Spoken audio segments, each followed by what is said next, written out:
আল্লাহ তাআলা বলেন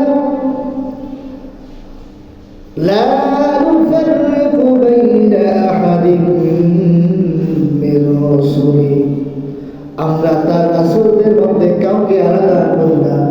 যত রাসূল এসেছেন, যত নবী এসেছেন, আল্লাহ তাআলার কাছে সবাই সমান। এটা আমরা জানতে পারলাম কোরআন থেকে। আল্লাহ তাআলা সূরা বাকারার সম্পূর্ণ আয়াত একটু উল্লেখ করেছেন।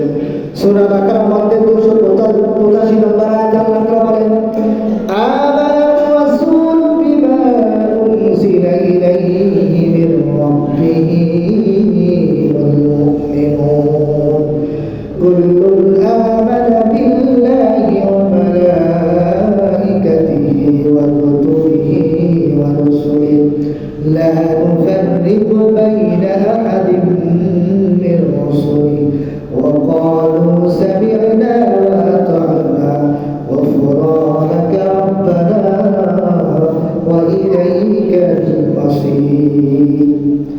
আল্লাহ তাআলা কোরআনুল কারীমের সর্ববৃহৎ সূরা সূরা বাকারা, এই বাকারার যত আয়াত আছে তার মধ্যে 285 নম্বর আয়াত আল্লাহ তাআলা উল্লেখ করেন রাসূলুল্লাহ সাল্লাল্লাহু আলাইহি ওয়াসাল্লাম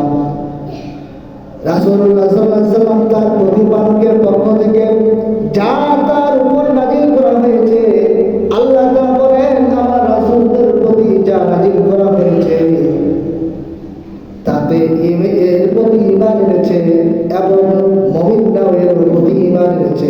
সবাই ঈমান এনেছে আল্লাহর প্রতি, তার ফেরেশতাদের প্রতি ঈমান এনেছে।